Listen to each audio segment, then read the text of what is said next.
हमारे यहाँ civil engineer नहीं था। और आप सबके ध्यान में ये भी आना चाहिए, एक एक्सरे जैसी हमारी आँख होनी चाहिए कि कुछ शब्द हमको चुभने चाहिए। इंजीनियरिंग के आगे सिविल क्यों लगा? अनसिविल क्या था उसमें कि सिविल लगाना पड़ा? इसका ये मतलब है कि अंग्रेज़ों के साथ ईस्ट इंडिया कंपनी में केवल मिलिट्री इंजीनियर्स आए थे, उनको पब्लिक वर्क्स का कोई काम नहीं था, CPWD जैसा नाम का कोई विभाग नहीं था। ये कौन करता था काम? जो आप छतर सिंह जी वगैरह को देख के आए हैं, जहाँ 3 सेंटीमीटर पानी गिरता है एवरेज हिंदुस्तान में, उसमें पानी की एक कमी नहीं है। इनसे बीच में मिली एक बूंद कमी नहीं है पानी की। वो लातूर में रेल जाते हुए हंसते हैं देखकर कि रेल से पानी जा रहा है, हमारे यहाँ तो रेल लाइन ही नहीं है, कैसे भेजोगे पानी? तो हमने अपना इंतज़ाम खुद किया। खैर ये सब बहुत सारी चीज़ें हैं, तो हम लोगों को देखना है। पिछले 3 दिनों में इस आयोजन समिति ने इतनी मेहनत की है। मनोज भाई हैं, सुरेश बाबू हैं, हिमांशु जी हैं, रवि अग्रवाल जी हैं, मनु भाई हैं, जयेश जी और रवि सिंह जी ने जो कुछ 1 साल में काम किया है, तो मुझे तो आज हाज़िरी लगाना इसलिए ज़रूरी था कि अगर मैं यहाँ नहीं आता तो बहुत बुरा लगता। मोटी मोटी यही सब बातें हैं। अगर इसमें इस दौर में जिस तरह से सरकार का ध्यान नदियों पे जा रहा है और नदियाँ साफ़ भी हो गई, तो कैसे साफ़ होंगी वो एक संक्षेप में मैं आपको ध्यान खींच देता हूँ। सब घाटों की सफाई हो जाएगी, नए पत्थर लग जाएंगे। आपने अपने ज़माने के जो पत्थर देखे माता का हाथ पकड़ के, वो सब उखड़ जाएंगे। वो कहाँ जाएंगे ये भी नहीं मालूम, लेकिन नए पत्थर शायद संगमरमर या ऐसा कुछ लग जाएगा। बिजली के सब खंभे बदल जाएंगे घाटों पर, पुराने डंडे वाले खंभे नहीं होंगे, बढ़िया लगदग। सुबह सांझ प्रायः बेसुरी आरती होगी। सुरीली हो जाए तो बहुत आपकी किस्मत की बात है। पानी कितना साफ होगा ये कोई गारंटी नहीं है सारी योजना में। तो ये सब हैं मुख्य बातें, इसमें कोई और बहुत ज़्यादा कहने की ज़रूरत नहीं है। लेकिन इन लोगों ने बहुत ड्रेनेज मैप पे काम किया है, जो पहली बार इस तरह से आया है। तो ये अपने ये जो मित्र हैं और जो आप सब से जुड़े हैं, ये नदी से संवाद कर रहे हैं, बातचीत कर रहे हैं। नदी की कोई भाषा नहीं है, ये जानते हुए आप उससे बात कर रहे हैं, क्योंकि आप उसकी भाषा जानते हैं। तो ये भाषा, ये संवाद हर साल हो सके, इतने साधन आप सबकी मदद से जुट सके, तो बहुत बड़ा काम हो सकेगा। धन्यवाद।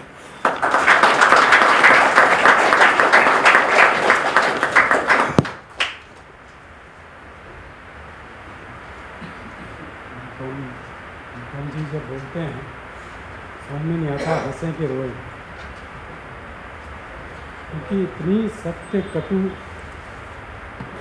क्योंकि इतना सत्य बात होती है। और आज के ज़माने में शायद कटु बात ही सत्य है। बहुत बहुत धन्यवाद सर, आप यहाँ पधारे। एक अपना ट्रेडिशन है कि जब भी ऐसा कोई इवेंट हम करते हैं तो कोई लाइटिंग द लैंप वगैरह हम नहीं करते हैं। हम जो हैं अपने जितने मेहमान लोग हैं उनको पौधा उनको एक गिफ्ट के रूप में देते हैं। तो मेरी रिक्वेस्ट है कि कृपया एक पौधा कपिल मिश्रा जी के लिए।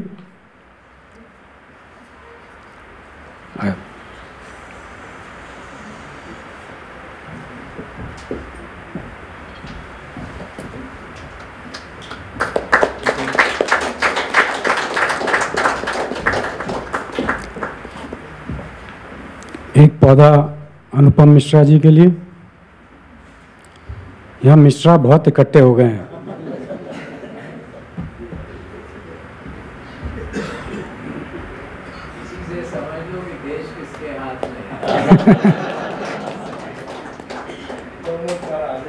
एक पौधा कल्याण रुद्रा जी के लिए।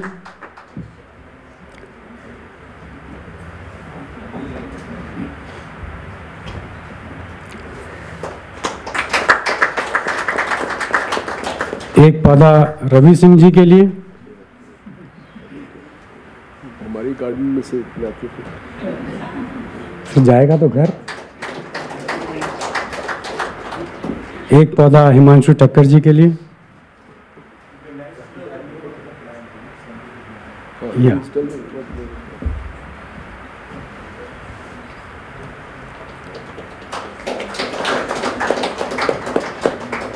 ये सीता अशोक WWF के उसमें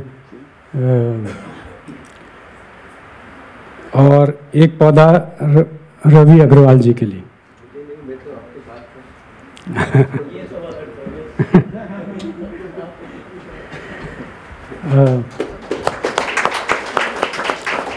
अब मैं जैसे मैंने आपको बताया कि कपिल मिश्रा जी, एक्चुअली सुबह 2:30 बजे मुझे एक SMS आया कि I have lost my mausa ji and I am not sure if I will be able to come. फिर उसके बाद करीब 10 बजे उसके बाद करीब 8 बजे उन्होंने कंफर्म किया कि नहीं मैं आऊँगा। तो और यहाँ पर हैं कपिल, प्लीज़।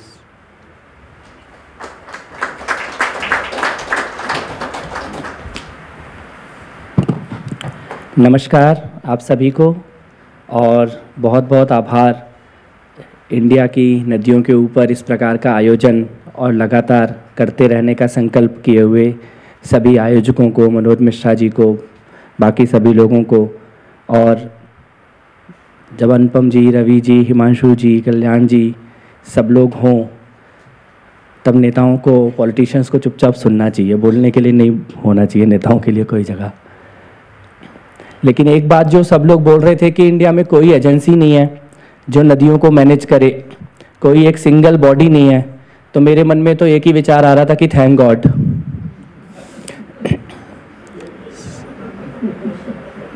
ये तो पक्की बात है कि अगर कोई एक सिंगल एजेंसी होती तो स्थिति अब से बुरी होती, अब से बेहतर स्थिति नहीं होती।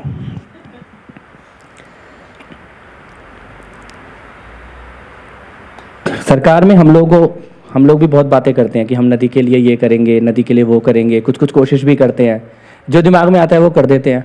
करने के बाद कुछ चीज़ें सही साबित होती हैं, कुछ चीज़ें सही नहीं साबित होती हैं, कुछ चीज़ों को खुद में भी समझ में आता है कि किया तो है लेकिन बहुत सारी चीज़ें शायद अभी अचीव होने में टाइम लगेगा।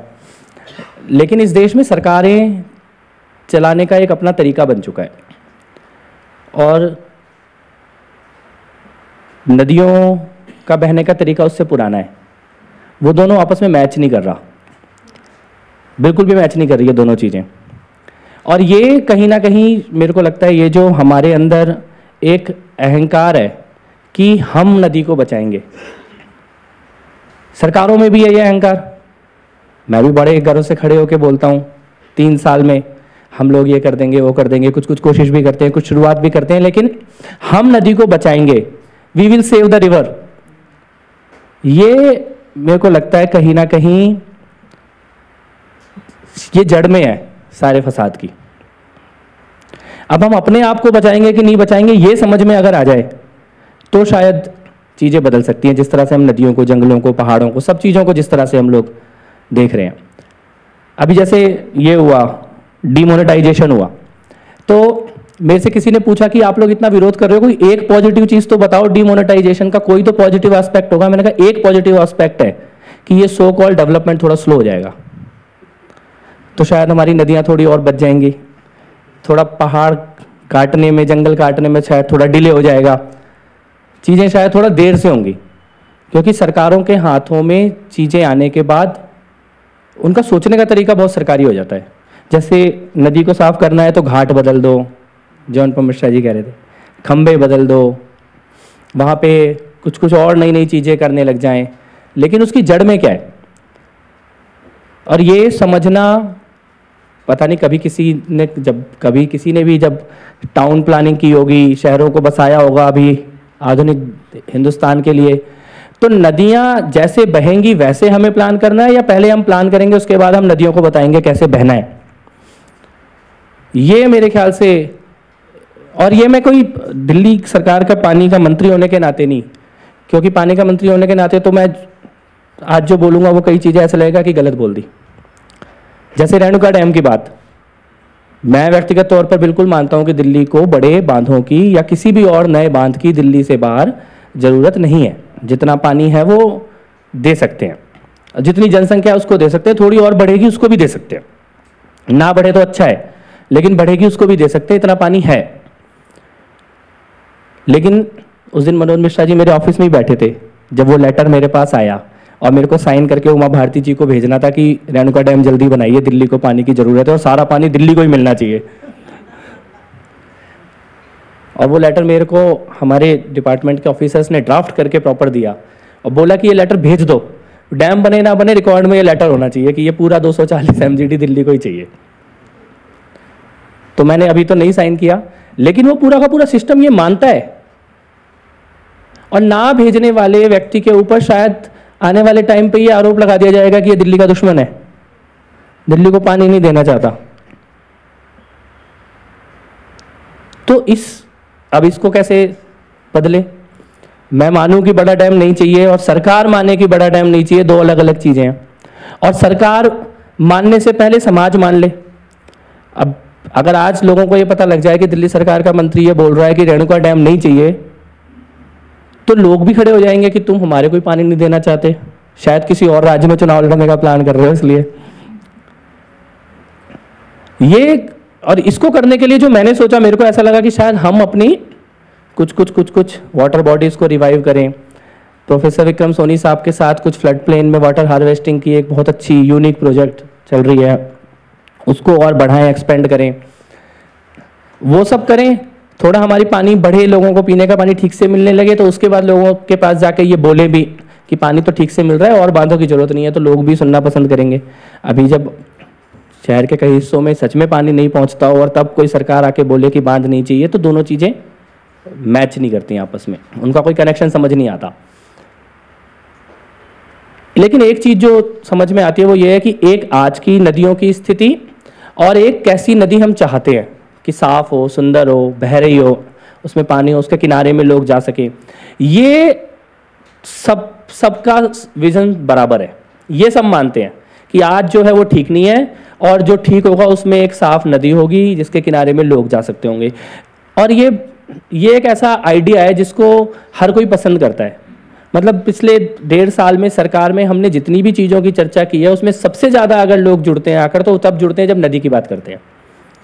नदी के बारे में कोई बोलता है कि नदी ठीक हो जाएगी, नदी ठीक हो सकती है, नदी के लिए कुछ करना है, सबसे ज़्यादा मतलब उसमें कोई नेगेटिव नहीं आता रिस्पॉन्स, कुछ भी करो लेकिन ठीक कर दो।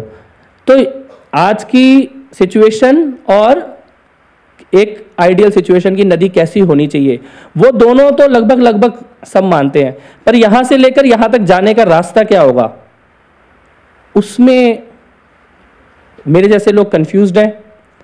ऑफिसर जो ब्यूरोक्रेट्स हैं या इंजीनियर्स हैं उनका अपना एक विजन है, वो कंफ्यूज नहीं है, वो बड़े क्लियर है क्या होना चाहिए, लेकिन उसके रिजल्ट नहीं आते। और फिर यहाँ जितने लोग बैठे हैं वो लोग हैं, उनका अपना एक सोचने का तरीका है। तो इन सब को आपस में कैसे जोड़ें, मेरे को लगता है वो सबसे बड़ी चुनौती है। और अगर हम लोग सब लोग मिलकर किसी तरह सरकारों के साथ कोई ऐसा तरीका बन जाए कि हम लोग सब लोग मिलकर वो रास्ता ढूंढ लें, तब मेरे को लगता है कि शायद चीज़ें बदलेंगी। और दिल्ली से ही बदलनी जरूरी है, क्योंकि दिल्ली को कॉपी किया जा रहा है। जो दिल्ली में होगा वो देश की बाकी नदियों के साथ होना ही होना है। दिल्ली में अगर गंदी यमुना देखकर हम सारे लोग खुश हैं, तो देश के किसी राज्य को अपनी गंदी नदी से कोई फर्क नहीं पड़ने वाला। मैंने उमा भारती जी को बोला कि 20,000 करोड़ की नमामि गंगे की प्रोजेक्ट के बारे में आप प्लानिंग करो और आपसे 5 किलोमीटर दूर काली गंदी यमुना बह रही हो, तो उस प्लानिंग का कुछ लेना देना नहीं है। फिर कोई नहीं सच मानेगा ना उस प्लानिंग को, और ना वो सच हो पाएगी। 20,000 करोड़ रुपए की गंगा की योजना बने और बगल से गंदी नदी बह रही हो, तो क्या गंगा साफ होने वाली है? वो तो वहीं से दिख जाएगा कि नहीं होने वाली है। और फंड की कमी भी नहीं है, लेकिन उसको खर्च करने की नीयत, तो अब जैसे ये 20,000 करोड़ रुपए नहीं खर्च हो पा रहे, कहाँ खर्च हो वो भी समझ में नहीं आ रहा है, किसको दे दें जो नदी साफ कर दे वो भी समझ नहीं आ रहा है। तो कभी ग्लोबल एक्सपर्ट्स को बुलाने की बात होती है, तो कभी वो पंजाब में जो बाबा जी हैं उनसे जाके सीखने की बात होती है कि या तो आप बता दो कैसे नदी साफ करें, या कोई अमेरिका का बंदा बता दे कैसे नदी साफ करें, पर कोई तो बता दो। लेकिन ये समझ नहीं आ रहा है। मैं मतलब बहुत स्पष्ट तौर पे आपको बताऊं कि सरकारों को नहीं मालूम कि नदियां कैसे साफ होंगी। छोटे छोटे कंपोनेंट मालूम है, लेकिन वो कंपोनेंट आपस में मिलकर बड़ी पिक्चर बना नहीं रहे हैं। जैसे लोगों को ये मालूम है कि ये सीवेज नहीं गिरना चाहिए नदी में, ये नाला नहीं गिरना चाहिए, अब इस नाले का क्या करें, और वो नाला नदी से भी बड़ा हो तो क्या करें। अब जैसे नजफगढ़ नाला, क्या करें उसको डिसेंट्रलाइज कैसे करें, वो तो बना के छोड़ दिया। पहले नदी को नाला बनाया, अब वो नाला नदी से बड़ा है, क्या करें।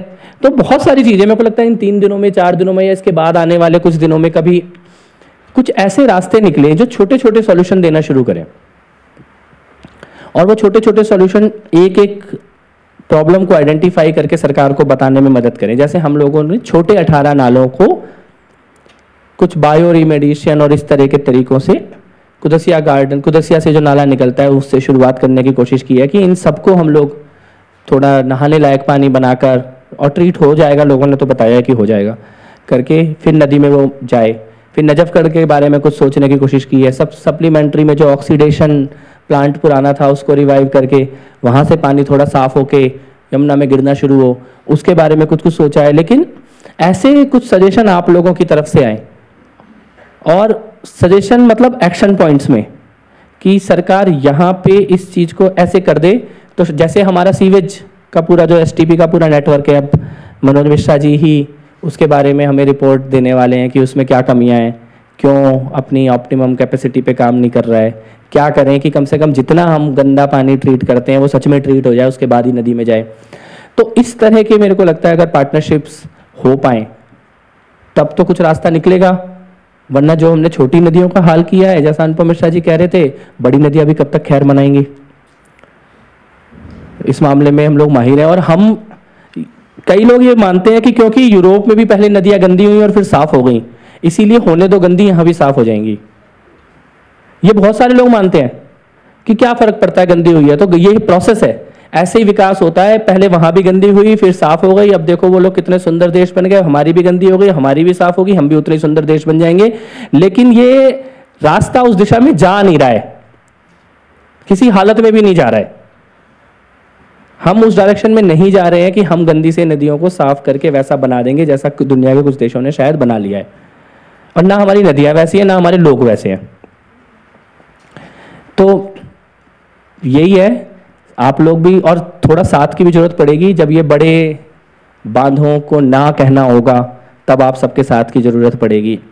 जब दिल्ली को इतने ही पानी में कैसे अच्छे से गुजारा करना है ये खुलकर कहना होगा, तब आप लोगों के साथ की जरूरत पड़ेगी। और जब दिल्ली का सीवेज नेटवर्क ठीक करने के लिए मनोज जी जो रिकमेंडेशन देंगे उनको लागू करेंगे, और तब जो कुछ लोगों को कष्ट होगा तब उनका सामना करने के लिए आप लोगों के साथ की जरूरत पड़ेगी। तो बहुत बहुत शुक्रिया यहाँ बुलाने के लिए, बहुत बहुत धन्यवाद। Thank you. जय हिंद।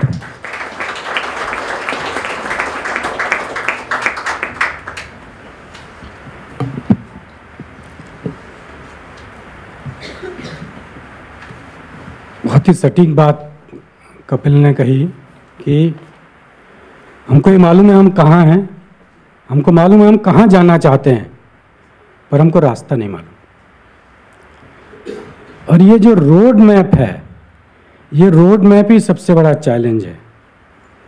पर ये रोड मैप नदी हमको हमेशा बताती है कि भाई मेरे को पहली बात तो हम सब ऑब्सेस्ड हैं नदी को साफ करने से, इससे बड़ा गलत ऑब्जेक्टिव कोई हो नहीं सकता है। नदी को साफ करने के लिए नदी हमसे कभी नहीं कहा नदी ने कि मुझे साफ करो, नदी ने सिर्फ ये कहा है मुझे जीने दो। If we let the river be, तो वो जानती है अपने को साफ करना, और उसके लिए जो हम हजारों करोड़ों रुपए बर्बाद करने के पीछे लगे हैं उसकी कोई आवश्यकता नहीं है। 20,000 करोड़ की कोई आवश्यकता नहीं। सिर्फ आपको यमुना का इलाज जो है वो हथनीकुंड बैराज पर है। बहुत बहुत सिंपल चीज है। हथनीकुंड बैराज पर यमुना का इलाज है, दिल्ली में यमुना का इलाज नहीं है। और जब तक हम हथनीकुंड बैराज पे दिल यमुना का इलाज नहीं ढूंढेंगे, तब तक हम कुछ भी कर लें, कहीं भी कर लें, कितनी बातें कर लें, कितने कॉन्फ्रेंस कर लें, उसका कोई कुछ नहीं हो सकता है। ये तो मतलब ये पिछले 10 साल से जो हम इस नदी को समझने की कोशिश कर रहे हैं, उसका ये इलाज है। कपिल ने बहुत बड़ी चीज़ मेरे कंधों पर डाल रखी है, बार बार रिमाइंड कराते रहते हैं कि यहाँ के एसटीपी का इलाज होना है, बिल्कुल होना है और हो सकता है। इस बीच में जो कुछ भी हमने थोड़ा बहुत स्टडीज़ की हैं, मालूम पड़ा है कि it is a problem of mismanagement.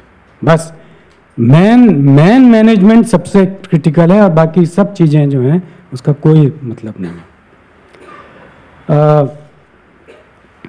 अब मैं final vote of thanks and also his own advice Ravi Agarwal ji को बुलाता हूँ।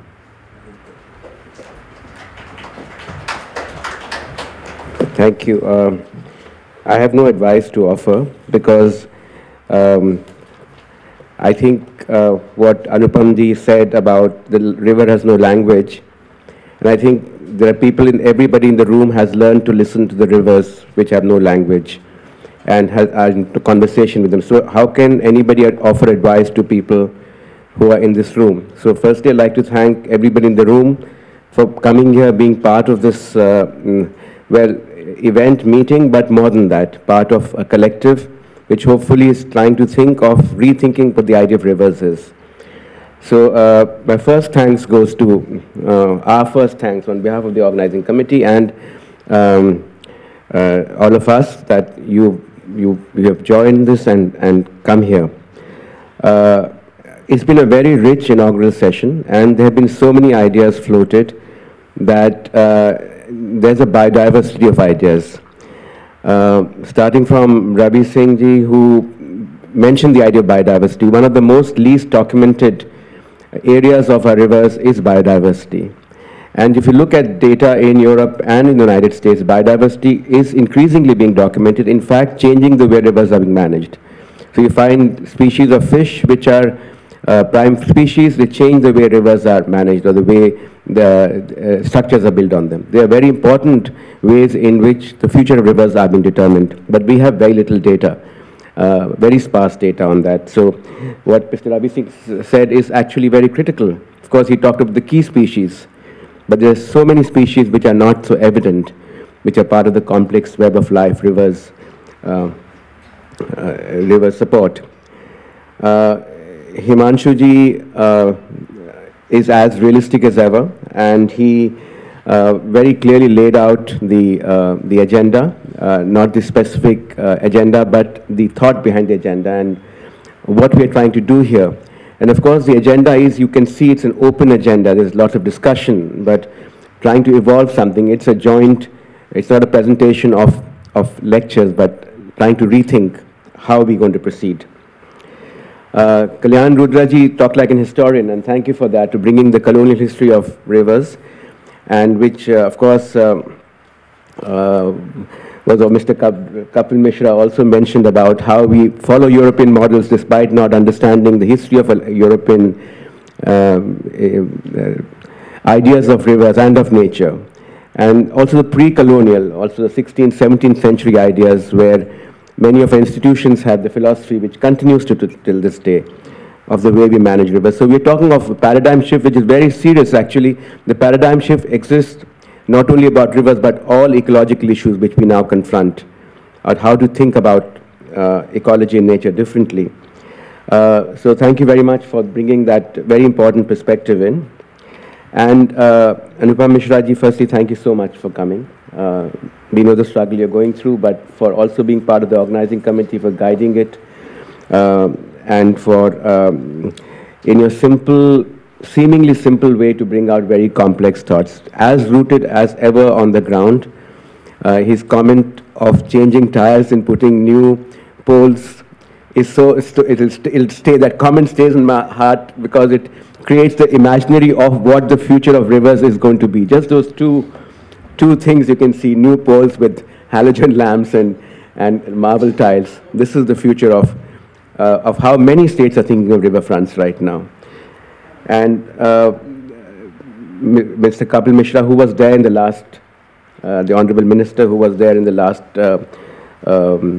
meeting as well. So thank you so very much for coming again.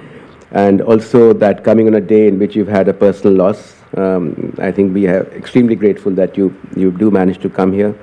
But he's really, it's a very open call he's giving out, that first the difficulty between how governments think, how times of politics works, and how rivers have a different time frame and have different way to be treated, and the two things don't match.